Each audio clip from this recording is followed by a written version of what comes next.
we will start the new topic force and law of motion. Second chapter है, उसमें सबसे पहले study कर रहे हैं बेटा first law of motions. Clear? अब फर्स्ट लॉ ऑफ मोशन के बारे में स्टडी कर रहे हैं तो कुछ छोटे छोटे एग्जाम्पल के थ्रू फर्स्ट ऑफ ऑल इसमें थोड़ा सा इंट्रोड्यूस करते हैं फर्स्ट लॉ को. तो सपोज मैंने एक एग्जाम्पल लिया है आपके सामने, ठीक है, ये ओके. तो वी विल स्टार्ट नाउ एक वन सिंपल एग्जाम्पल. सपोज आपके पास एक टेबल है. क्या है बेटा आपके पास? एक टेबल. ये टेबल, अब इस टेबल के ऊपर एक का कोई बुक रखा हुआ है. क्या रखा हुआ है बेटा? एक बुक. क्लियर? मैंने इसको नहीं बोल दिया, that is the placed on the table top. ठीक है, ये रखा हुआ है. क्लियर? जब भी कोई ऑब्जेक्ट रखा हुआ है, किसी टाइप का कोई मोशन नहीं हो रहा है, एटलीस्ट किस पोजीशन पे होगा? रेस्ट की पोजीशन. ठीक. एक रूम में रखा हुआ है बेटा. ये किस पे रखा हुआ है? एक पर्टिकुलर रूम में कोई भी ऑब्जेक्ट आपके पास प्लेस हुआ है. अब सिचुएशन क्या है? आपने डे फर्स्ट देखा. क्लियर? बुक कहां पर है? अपनी पोजीशन पे है, on the table. First day देखा, एज इट इज आप कंटिन्यूसली डे को बढ़ाते जाइए. दूसरे दिन भी देखा, थर्ड डे देखा, एज इट इज करके आपके पास 30 डे तक आप लोग एज इट इज कंटिन्यू इसको देख रहे हैं. तो इससे मीनिंग क्या निकला है आपके पास? कि कोई भी ऑब्जेक्ट आपके पास एज इट इज सिचुएशन में है. इट मींस ऑब्जेक्ट किस में है? रेस्ट की पोजीशन में. यानी कि बुक किस में है? रेस्ट की पोजीशन पे. टेबल के टॉप पर प्लेस है आपके पास. ठीक है. फर्स्ट डे किसी ने इसमें डिस्टर्बेंस क्रिएट नहीं किया. फर्स्ट डे भी नहीं क्रिएट किया. Second day as it is 30 days तक किसी ने भी इसमें डिस्टर्बेंस क्रिएट नहीं किया. It means no any type of disturbance created by the other person. No any disturbance created by the other. इससे सिंपल सी सिचुएशन ऐसे भी बोल सकते हैं. ये पर्टिकुलर कोई रूम है. रूम में आपने क्या लगा दिया? लॉक लगा दिया. रूम में आपने क्या लगा दिया? लॉक लगा दिया. अब रूम में जब आपने लॉक लगा दिया है तो उस कंडीशन में बुक पहले भी देखा है आपने, रेस्ट में था. और 30 से 30 डेज के बाद में आप देख रहे हैं लॉक को ओपन किया. ओपन करने की कंडीशंस में आपके पास बुक एज इट इज कहां पर रखी हुई मिली आपको? टेबल के टॉप पर. इससे मीनिंग क्या निकल रहा है? कि कोई भी बॉडी अगर रेस्ट की पोजीशन में है, कोई भी बॉडी अगर रेस्ट की पोजीशन में तो कंटिन्यू किस में रहेगी बेटा? रेस्ट में रहेगी. किस में रहेगी? कंटिन्यूसली रेस्ट में रहेगी. कब तक रहेगी? जब तक कि उस पर कोई फोर्स वर्क ना करे. जब तक कि उस पर कोई फोर्स वर्क ना करे. सपोज आपकी इस रूम के अंदर किसी पर्सन ने लॉक को ओपन किया और ओपन करने के बाद में बुक को डिस्प्लेस कर दिया. इस पोजीशन से उठा के आपने सपोज यहां पर डिस्प्लेस कर दिया. तो उस कंडीशन में इसकी क्या होगी? पोजीशन चेंज होगी. अब पोजीशन चेंज होगी, इसका मतलब इस पर क्या अप्लाई हुआ होगा? कभी ना कभी इस पर फोर्स अप्लाई हुआ होगा इन बिटवीन 1 to 30 डेज. ऐसी सिचुएशन क्रिएट हो सकती. लेकिन सपोज किसी ने लॉक खोला ही नहीं, लॉक खोला ही नहीं, इट मींस कैसे रहेगी? Object as it is rest की पोजीशन में रहेगी. तो इससे मीनिंग क्या निकल रहा है? अगर कोई भी ऑब्जेक्ट रेस्ट की पोजीशन में तो कंटिन्यूसली किस में रहना चाहिए बेटा? रेस्ट में रहना चाहिए. कब तक रेस्ट में रहेगी? जब तक कि उस पर कोई फोर्स एक्ट ना हो. इससे मीनिंग क्या निकल रहा है बेटा? थोड़ा सा मैं इसको आपको थ्योरी की फॉर्म में शो कर रहा हूं बेटा. देखिए, a body at rest, a body at rest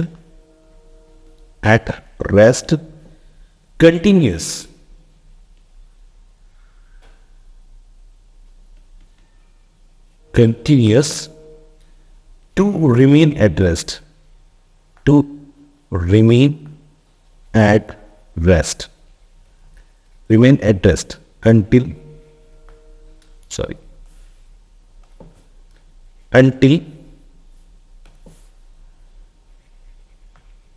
until an unbalanced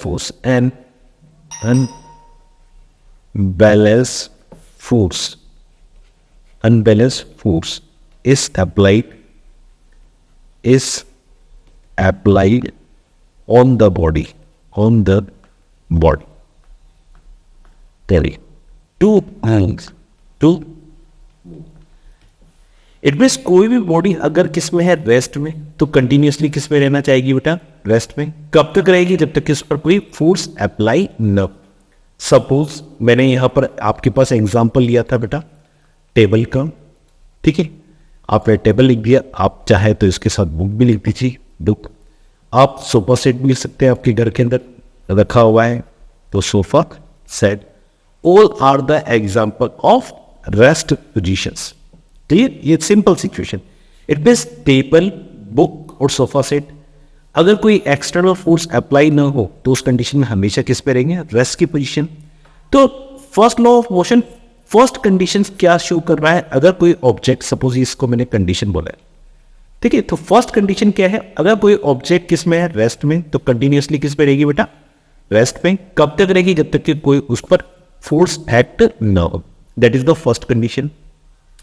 अगर मैं यहां पर एक सेकंड कंडीशन की बात और करता हूं बेटा, सेकंड कंडीशंस. क्लियर, ये तो बात हुई रेस्ट की पोजीशन में. अगर सपोज मैंने यहां पर कोई सेकंड एग्जांपल के थ्रू आपके सामने सॉल्व करने की कोशिश करते हैं सेकंड कंडीशन को. कोई ऑब्जेक्ट या कोई कार है, सपोज ये मैंने बोला आपके पास एक कार है, कार आपके पास क्या है, मूवमेंट कर रही. क्या कर रही है बेटा, मूवमेंट कर रही. क्लियर, किसी सरफेस पर, यानी on the surface of road, car move in a straight line. That is the position A. After some time, that is position of B of the car. Clear? Any doubt? No doubt. Okay. Same situation है. अब यहां पर आपने क्या करना है, किसमें है बेटा, मोशन में. आपने बोला इमोशन में. As it is B position पे भी किसमें होगी, मोशन में होगी. और स्ट्रेट पाथ पर ये क्या कर रही है, मूवमेंट कर रही है. मैंने यहां पर ये भी लिख दिया बेटा स्ट्रेट पाथ. स्ट्रेट पाथ पर कंटिन्यूसली किसमें है, मोशन. तो ये किसमें रहेगी, हमेशा किसमें रहना चाहिए बेटा, मोशन में. ये कब तक मोशन पे रहेगी, जब तक कि कोई एक्सटर्नल फोर्स, आप इसे बोल सकते हैं एक्सटर्नल फोर्स या अनबैलेंस फोर्स. ठीक है, कोई भी एक्सटर्नल फोर्स या अनबैलेंस फोर्स अपोजिट डायरेक्शन में अगर अप्लाई होता है तो उस कंडीशन में स्पीड क्या होगी, धीरे धीरे स्लो होना स्टार्ट होगी. और स्लो होते होते क्या हो जाएगी, रेस्ट में जाएगी. तो इसके लिए रेस्ट में लाने के लिए इस पर क्या अप्लाई होना चाहिए, फोर्स. अगर फोर्स अप्लाई ना हो तो कंडीशन क्या रहेगी, एज इट इज बॉडी क्या करती रहेगी बेटा, मोशन में रहेगी. इससे मीनिंग क्या निकला आपके पास में, अगर कोई बॉडी मोशन में तो कंटिन्यूसली किस में रहना चाहिए, वो मोशन में. कब तक रहेगी, जब तक कि उस पर एक्सटर्नल फोर्स अप्लाई न हो. अब इसी को थ्योरी की फॉर्म में कैसे लिखेंगे बेटा, तो थोड़ा सा समझने की कोशिश करते हैं. ए body moving along a straight line, along a straight line will be, या will continue to move along the same या some straight line भी लिख सकते हैं बेटा, some straight line unless an unbalanced force. ठीक है, ये लिख देते हैं unless and या an unbalanced, या फिर external force भी लिख सकते हैं बेटा. ठीक है, दोनों चीजें सेम ही है आपके पास. external force is applied on the body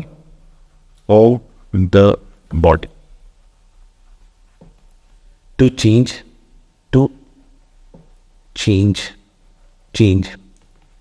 its a direction of motion, its a directions of motions of motion, direction of motion. इससे मीनिंग क्या निकला आपके पास, देखो पहले आपको बता दिया था मैंने कि कोई भी ऑब्जेक्ट अगर रेस्ट की पोजीशन में तो कंटिन्यूसली किस पे रहना चाहिए, रेस्ट पे. ये तो फर्स्ट केस सॉल्व हो गया था. सेकंड कंडीशंस में आपके पास क्या बताया, सपोज कोई बॉडी है जो मोशन में, वो कंटिन्यूसली किस पे रहना चाहिए, मोशन में. कब तक रहेगी, जब तक कि उस पर एक्सटर्नल फोर्स अप्लाई ना हो.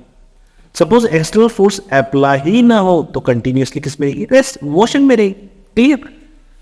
इसको किस तरीके से रिप्रेजेंट किया देखिए बेटा, a body moving along a straight line will continue to move along the same straight line या सेम पाथ। कब तक रहेगा, unless an external force is applied on the body to change its direction of the motion। इससे meaning ये निकला है बेटा, अगर कोई बॉडी रेस्ट में है तो कंटिन्यूसली रेस्ट में रहेगी, बट कोई बॉडी मोशन में है तो कंटिन्यूसली किस में रहना चाहिए, मोशन में। कब तक रहेगी, जब तक कि उस पर कोई एक्सटर्नल फोर्स अप्लाई न हो। क्लियर। तो दो कंडीशंस मैंने आपको बताई है, अब इनसे जनरेट होगा आपके पास फर्स्ट लॉ ऑफ मोशन। तो फर्स्ट लॉ ऑफ मोशन क्या होगा बेटा, इन दोनों पॉइंट को आपने पॉइंट आउट कर लिया। अब दोनों पॉइंट को आपने क्या करना है, मिक्स करके सेंटेंस लिखना है। ठीक है। तो देखिए क्या होगा आपके पास में, रेस्ट भी बॉडी समझ में आ गई और मोशन भी आ गई। तो उस कंडीशन में क्या लिख रखेंगे बेटा, a body at rest, a body at rest will remain at rest and a body in motion will remain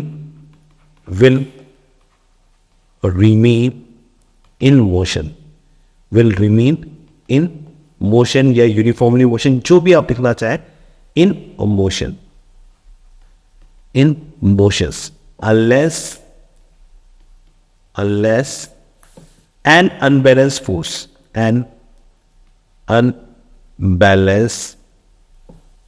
या अनबैलेंस्ड फोर्स या एक्सटर्नल फोर्स भी लिख सकते हैं बेटा, external force act on it to change its state of rest, to change its state of rest, states of rest or of uniformly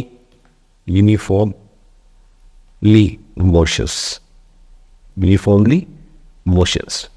तो ये आपके पास फर्स्ट स्टेटमेंट आपके पास क्लियर होता है बेटा। फर्स्ट लॉ ऑफ मोशन क्या है उसके बारे में स्टडी किया आपने। क्या है बेटा, ए बॉडी एट रेस्ट, यानी कोई बॉडी किस में, रेस्ट में, विल रिमेन एट रेस्ट, वो हमेशा किस में रहना चाहिए, रेस्ट में। And a body in motions, अगर कोई बॉडी किस में, मोशन में, विल रिमेन इन मोशंस, वो किस में रहना चाहेगी बेटा, हमेशा मोशन में। कब तक रहेगी, अनलेस एंड अनबैलेंस, या फिर आप क्या बोल सकते हैं, external force act on it to change its state of rest or a uniformly motion. That is the first law of Newton. That is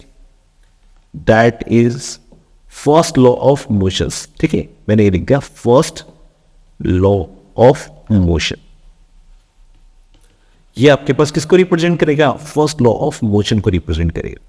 तो ये पूरे स्टेटमेंट में आपने एक चीज देखी बेटा, क्या देखा आपने, कि एक फिजिकल क्वांटिटी आपके पास क्या हो रही है। सपोज मैं यहां लिख के समझाने की कोशिश करता हूं, फिजिकल क्वांटिटी आपके पास क्या हो रही है, इंट्रोड्यूस हो रही। कौन सी वो फिजिकल क्वांटिटी, कौन सी इंट्रोड्यूस हो रही, फोर्स।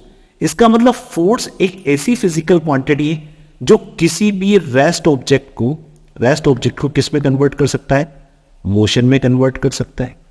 या आप ऐसा भी बोल सकते हैं, मोशन को किस में कन्वर्ट कर सकता है, रेस्ट में कन्वर्ट कर सकता है। तो इस फिजिकल क्वांटिटी को आपने क्या बोला है, फोर्स।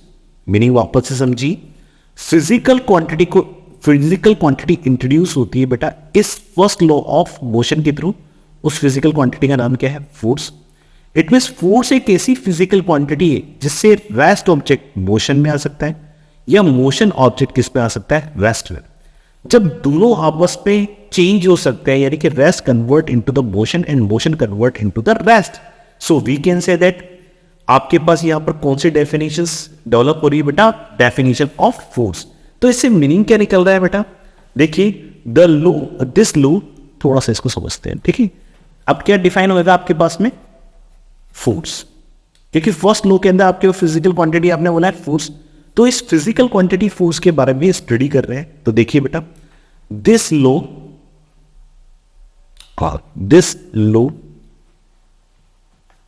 define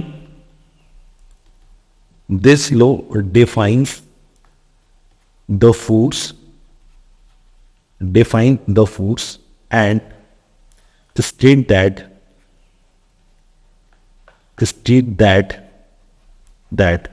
अब आपके पास डिफाइन हो रहा है फोर्स की डेफिनेशन, दैट देखिए बेटा, force is a factor which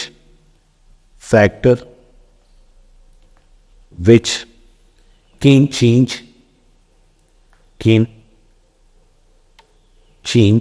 the state of object, the state of object. It means force एक ऐसी फिजिकल क्वांटिटी जो आपकी स्टेट को क्या कर सकती है, चेंज कर सकती है। सपोज कोई ऑब्जेक्ट रेस्ट में है तो रेस्ट को किस में कन्वर्ट कर सकती है बेटा, मोशन में, और मोशन में है तो मोशन को किस में कन्वर्ट कर सकती है बेटा, रेस्ट में। तो इस फिजिकल क्वांटिटी को आप क्या बोलते हैं बेटा, फोर्स। तो फर्स्ट लॉ ऑफ मोशन हमेशा किसको रिप्रेजेंट कर रहा है बेटा, डेफिनेशन ऑफ फोर्स को बताता है। किसको बताएगा बेटा, डेफिनेशन ऑफ फोर्स। क्लियर।